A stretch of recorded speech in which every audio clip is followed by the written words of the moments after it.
তাইলেই বুঝবেন। আল্লাহ বলেন ৭৪ নম্বর আয়াত থেকে পড়ছি, ইন্নাল মুজরিমিনা ফি আযাবি জাহান্নামা খালিদুন। আল্লাহ তাআলা বলে নিশ্চয়ই পাপীরা জাহান্নামের আযাবে চিরস্থায়ী থাকবে। ইন্নাল মুজরিমিনা ফি আযাবি জাহান্নামা খালিদুন, নিশ্চয়ই পাপীরা জাহান্নামের আযাবে চিরস্থায়ী থাকবে। কতদিন? কতদিন? এবার আল্লাহ আবার ব্যাখ্যা করে বলে, বান্দা বুঝেছো? লা ইউফাত্তারু আনহুম, এক সেকেন্ডের জন্য বিরতি দেওয়া হবে না। জাহান্নামী চিৎকার করে বলবে, মাওলা আমারে মৃত্যু দিয়ে দেন। আল্লাহ বলবে না। জাহান্নামী বলবে, আল্লাহ একটু সময়ের বিরতি দেন, 10টা মিনিটের বিরতি দেন মাওলা। 24 ঘন্টার আগুন, আমারে 10টা মিনিট একটু আলগা থাকতে দেন, আমি যে আর পারছি না মাওলা, এতটা ভীষণ আযাব আমি যে আর সইতে পারছি না মাওলা, আর পারছি না, আর পারছি না। লা ইউফাত্তারু আনহুম, আল্লাহ বলেন এক সেকেন্ডের জন্য জাহান্নামের আযাব, আগুন বিরতি দেয়া হবে না। ফাতরা মানে কি নাই? বিরতি। আহুম ফীহি মুবলিসুন, এরপরে আল্লাহ বলেন জাহান্নামী এই দীর্ঘ 24 ঘন্টা অনন্তকাল আযাবের মধ্যে থাকবে। কেমনে থাকবে? মুবলিসুন, বিষণ্ণ হয়ে, উদাস মনে। কোনোদিন চেহারায় 1 সেকেন্ডের জন্য হাসি ফুটবে না, কোনোদিন আর সুখের নাগাল পাবে না।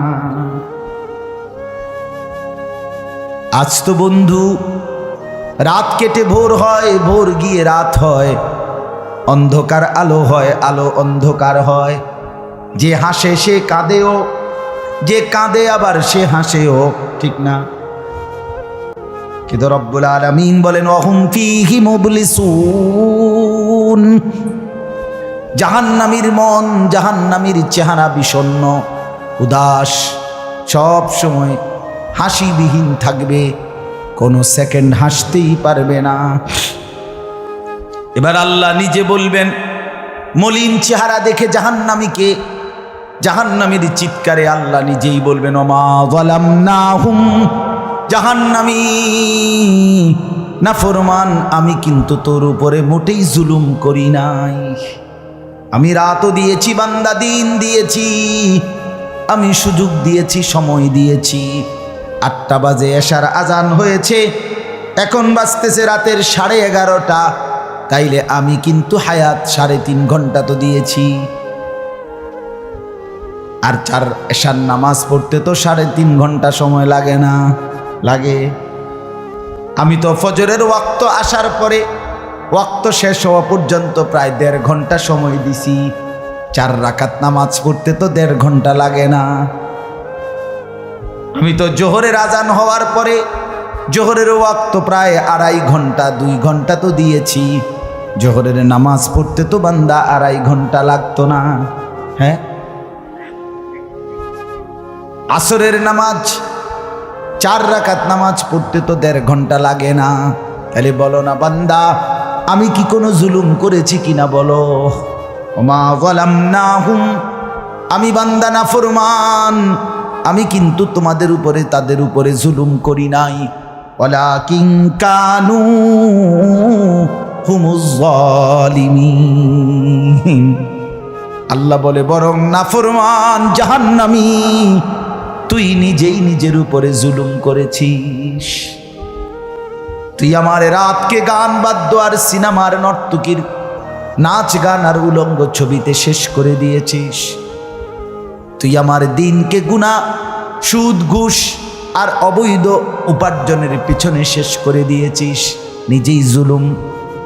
এবার শুনেন, এবার আল্লাহ তাআলা বলে জাহান্নামী, এবার শুনেন আল্লাহ যখন এটা বলবে, জাহান্নামী এই ভীষণ আযাবে একটা বিরতি নাই। এবার জাহান্নামের ফেরেশতাকে ডাক দিবে। জাহান্নামের দায়িত্বে প্রধান যেই ফেরেশতা, ওনার নাম মালিক, ওনার নাম কি? মালিক ফেরেশতা। এই কোরআনে ওনার নাম ডাইরেক্ট এখানে আছে। জাহান্নামী বলবে ওয়ানা দাউ ইয়া মালিক লিয়াকদি আলাইনা রাব্বুক। ওহো, আল্লাহ বলে জাহান্নামীরা, জাহান্নামের ফেরেশতা মালিককে ডাক দিবে, ইয়া মালিক, হে মালিক শোনো না, ফেরেশতা একটু শোনো না। লিয়াকদি আলাইনা রাব্বুক, ফেরেশতাকে বলবে, ফেরেশতা তোমার রব, তোমার আল্লাহকে একটু বলো না এমন কষ্টের আযাব না দিয়ে আমারে চিরতরে একবারে শেষ করে দিতে, আমি যে আর পারছি না। লিয়াকদি আলাইনা রাব্বুক, বলো না ফেরেশতা, তোমার মাওলাকে বলো না, তোমার রবকে বলো না আমারে একদম শেষ করে দিতে, আমারে মৃত্যু দিয়ে দিতে, আমি যে আর পারছি না। কেমনে সইব এত গরম, কেমনে সইব এত আযাব? ফেরেশতা তখন বলবে ক্বালা ইন্নাকুম মাকিসুন। ফেরেশতা বলবে না, নাফরমান পাপী, এই জাহান্নামী তোকে অপেক্ষা করতে হবে, মৃত্যু হবে না। আল্লাহ বলবেন লাকাদ জিনাকুম বিল হক, আমি তো বান্দা সত্যের বাণী, সঠিক বাণী বারবার তোমার কাছে নিয়ে এসেছিলাম। একবার বেলায়েতুল্লাহ বলছে, একবার আনিসুর রহমান বলছে, বারবার বারবার বারবার আমার কত বান্দা দিয়ে, কত ইমাম, কত খতিব, কত আলেম, কত বুজুর্গ দিয়ে আমি তো সত্যের বাণী, কোরআনের বাণী, এই জাহান্নামের কথা বারবার তোর কাছে বলাইছিলাম বান্দা। ওয়ালাকিন্না আকসারাকুম লিল হাক্কি কারিহুন, কিন্তু তোমরা তো অধিকাংশই আমার সত্যের আহ্বান, আমার কোরআনের আহ্বানকে অপছন্দ করেছ। পাত্তা দিস এত বাদ দিস হুজুর রাইতান কই বই মাতিস আছে আছে না এমন ব্যর্থমিজ লোক, কথা বলে না। অনেক বুড়া মানুষও আছে, বুড়া মানুষ। আর রাখো হুজুররা যত কয় এত না, কিছু কইতে লাগলে বাড়াইয়াও কয় বেটা হুজুররা বেটা, কথা বলেন না কেন? হ্যাঁ, আরে রাখ আল্লাহ ভরসা বেটা, আল্লাহ ভরসা কিতা, আল্লাহ ভরসা কিতা মানে আল্লাহ কি, আল্লাহ কি হিসেবে ভরসা আমি এটা আবার বুঝাইয়া কর। আল্লাহ বলছে বান্দা তুমি বিড়ি খাইতে থাকো আমি ভরসা, হ্যাঁ এমনি আল্লাহ কইছে নাকি?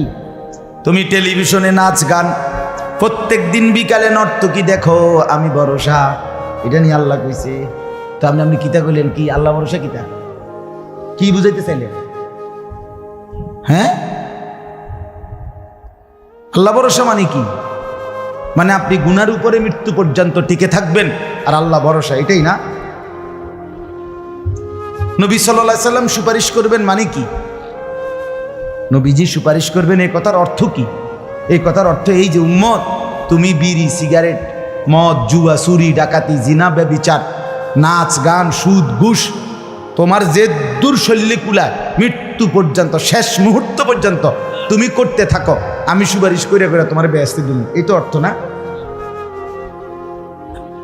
তো কি তা আপনি বলেন আমারে কি আসলে কি? আরে মুসলমান খুব বেশি খামখেয়ালি, খুব বেশি, খুব বেশি খামখেয়ালি। এবার দেখেন একটা শক্ত কথা আল্লাহ বলছে, আম আবরামু আমরান ফাইন্না মুবরিমুন। আল্লাহ বলে জালেমরা, পাপীরা, তোরা আমার আযাব থেকে বাঁচবার কোনো ব্যবস্থা করেছো কিনা তোমরা ঠিক করো। ফাইন্না মুবরিমুন, আমি তোমাগরে কেমনে ধরবো, শাস্তি দেব কি কি, এগুলো আমি আল্লাহ আমারগুলো ঠিক করে ফেলেছি।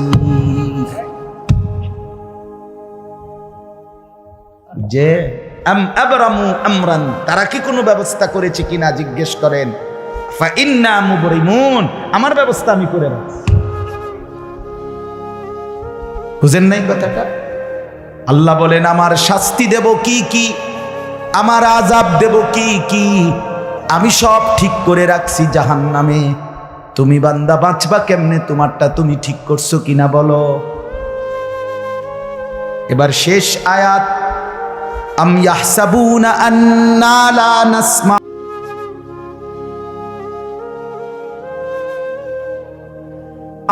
সিররাহুম ওয়া নাজওয়াহুম।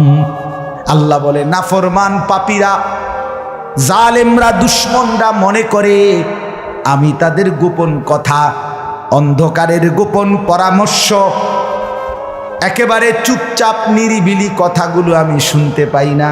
কারণ ইয়ারফোন লাগাই রাখছে না, মা কানের মধ্যে দুইটা বল্টু লাগাইলে তার আল্লাহ শুনে না, কথা কয় না। হ্যাঁ, আল্লাহ জিজ্ঞেস করছে তুমি এই ভাবছো না, তুমি যে কানের মধ্যে গান শুনবার টাইমে ইয়ারফোনের বল্টু লাগাইয়া রাখো, তুমি মনে করছো না ফরমান মাইনসে না শুনে না, তো মাইনসে যখন শুনে না আমিও শুনি না নাকি? জবাব দেন, ওই যুবক বলো না মিয়া, মাটির নিচে কিংবা অন্ধকারে অথবা একাকী কোনো গোপন জায়গায় তুমি যেই অসভ্যতা করছো, যেই ভিন নারীর সাথে কথা বলছো, বন্ধুদের অসভ্য আড্ডা দিচ্ছ, তুমি মনে করছো গ্রামের কেউ দেখে না, গ্রামের কেউ জানে না। আল্লাহ বলে তাহলে তুমি কি এই ভেবেছ যে আমি আল্লাহও জানি না? বালা, হ্যাঁ, আল্লাহ বলেন আমি জানি, আমি শুনি, আমি দেখি। আর অরসুলুনা লাদাইহিম ইয়াকতুবুন, আমার পক্ষ থেকে মনোনীত ফেরেশতা ডান কাঁধে বাম কাঁধে, তারা কিন্তু সাথে সাথে 24 ঘন্টা ইয়াকতুবুন, লিখতেছে লিখতেছে লিখতেছে লিখতেছে কি না বলেন? ডান কাদের আর বাম কাদের ফেরেশতাকে তুমি তোমার থেকে আড়াল করবা কেমনে? বলেন না কেন, কেমনে আড়াল করবেন? সুযোগ আছে কারো? আল্লাহ আমাদেরকে বুঝ দান করে। অতএব বাপ, জাহান্নামীর আত্মচিৎকার শুনলেন আপনি, জাহান্নামী আল্লাহকে ডাকবে, জাহান্নামী ফেরেশতাকে ডাকবে, জাহান্নামী একটু আযাবের হালকা করতে চাইবে, জাহান্নামী মৃত্যু কামনা করবে, জাহান্নামী কতভাবে যে বাঁচতে চাইবে, কিন্তু কসম আল্লাহ বাঁচতে পারবে না। এজন্য দয়া করে রাত গভীরে মেহেরবানি করে চলেন প্রত্যেকে, ইনশাআল্লাহ সিদ্ধান্ত নিন। শেষ পর্যন্ত যে কয়জন যুবক টিকে রইলা, বসে রইলা, ভাইয়া তোমাদের কাছে অনুরোধ, আজকের থেকেই বদলাও ভাইয়া। আগামী দিনে মুসলমানের জন্য, ইসলামের জন্য খুব বেশি যুবকের দরকার। তোমরা না আগাইলে, তোমরা না ফিকির করলে আগামী দিনে ইসলামের জন্য লড়বে কে? সারা পৃথিবী ইসরায়েলের ইয়াহুদিদের জুলুম অত্যাচার এখনো তো শেষ হয়নি।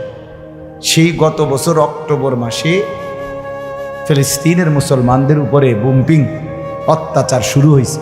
অক্টোবর, নভেম্বর, ডিসেম্বর, জানুয়ারি, ফেব্রুয়ারি, মার্চ, এপ্রিল, আজকে 7 মাস চলতেছে, এখনো বন্ধ হয়। আজকে 7 মাস যে মানুষগুলো, যাদের কোনো ঠিকানা নাই, নারী, পুরুষ, বাচ্চা, কোলের বাচ্চা, বলেন ভাইয়া 7 মাস তারা কি পরিমাণ মানবেতর জীবন যাপন করতেছে। এই রমজানেও ফিলিস্তিনের মাসুম বাচ্চা খাবারের অভাবে, ইফতারের অভাবে ঘাস চাবাইছে। এটাও তো ছবি আসছে, ঘাস চাবাইছে।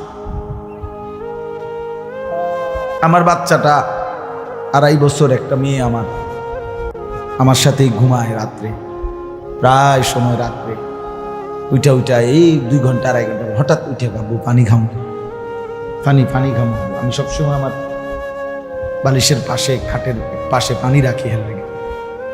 তাহলে আমার এই ছোট্ট মাসুম বাচ্চা যখন পানি চায়, আমি তাকে পানি দিই। ফিলিস্তিনের এই ছোট বাচ্চা যদি তার মার কাছে পানি চায়, সে মা কোত্থেকে পানি দিবে? হ্যাঁ, আমার ছেলেটা 6 বছর 7 বছরের, ওরা দুইজন, এই ছোট মেয়েটা আর এই ছেলেটা সারাক্ষণ বাসায় এই একবার এটা খাই, ওইটা খামো, ওইটা খামো, ওইটা খামো। আমার এই কত সময় ফোন দিয়ে, আবু এটা আইন, ওইটা আইন। ওই দিন রাতের বাজে 1টা 1:30, আবু মালটা আইন। আমি 1 কেজি মালটার জন্য 3 বাজারে গেছি, রাতের বাজে গেছে 1:30 2টা, কোথাও দোকান খোলা নাই। আমি দেখলাম বাসায় আমার ছেলেটাও মেয়েটাও, এই ছোট, কসম আল্লাহ, আমি গেট খুলছি, দরজা আমার জন্য দৌড়ে দাঁড়ায় আছে, মালটা আনছি না। আমি জড়ায় ধরে বললাম যে আব্বা কোথাও পাই নাই, একটা দোকানও খোলা নাই। মানে আমি তো জানি সকালে আনতে পারবো, ঠিক না, শুধু রাতে আনতে পারি নাই, এটাই আমার কাছে এতটা কষ্ট লাগছে। তো যেই বাবা যেই মা ওই মাসুম বাচ্চাদেরকে আজকে 7 মাস খাবার দিতে পারে না, ওই বাচ্চাটা কি, ওই বাবার কলিজার কি হালাত। এমন পরিণতি যদি আমাদের হয়,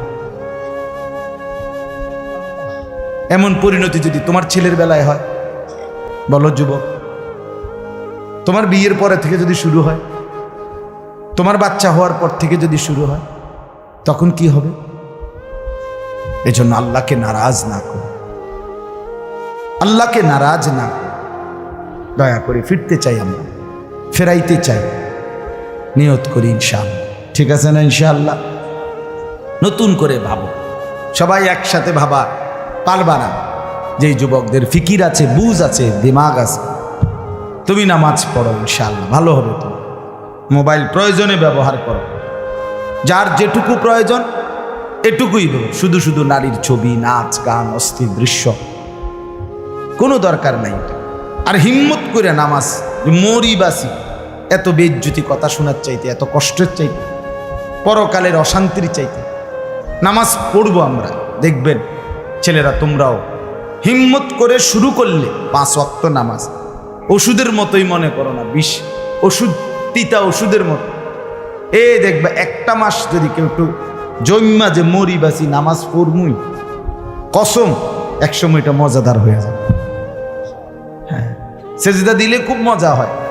সেজদা দিলে বান্দা আল্লাহ পিঠে মাথায় আদর করে হাত বুলায়, খুব আদর করে, আল্লাহ পাক খুশি, বান্দাকে কুলে তুলে নেয়, আদর করে। এই জন্য আমরা দয়া করে ইনশাআল্লাহ নামাজ পড়ি। পর্দার আড়ালের মা বোন যারা আছেন, মা আপনি যদি বেপর্দা হন, আপনিও শেষ হইলেন, এলাকার ছেলেগুলোকেও নষ্ট করলেন। একজন বেপর্দা নারী শুধু নিজে গুনাহগার না, সে অসংখ্য মানুষকে পাপে অংশগ্রহণ করায়। এই জন্য একজন বেপর্দা নারী সে সরাসরি জাহান্নামের ফেরিওয়ালা। সে কিসের ফেরিওয়ালা? জাহান্নামের ফেরিওয়ালা। সে জাহান্নামের ফেরিওয়ালা, আগুনের ফেরিওয়ালা। কারণ সে তো তার রূপ যৌবন দেখাইতেছে, ফেরিওয়ালার মতো পিছনে পিছনে ডাকতেছে অসংখ্য যুবককে, দেখো আমাকে, বরবাদ করো নিজেকে, বরবাদ করো নিজের চরিত্র, বরবাদ করো নিজের কবর, বরবাদ করো নিজের আখেরাত। তাহলে সে গুনাহের ফেরিওয়ালা, সে জাহান্নামের ফেরিওয়ালা, সে অসভ্যতার ফেরিওয়ালা। এই জন্য একটি সমাজের মধ্যে সবচেয়ে নিকৃষ্ট বেপর্দা নারী, বেপর্দা নারী। আল্লাহ তাআলা আমাদের মা বোনদেরকেও হেফাজত।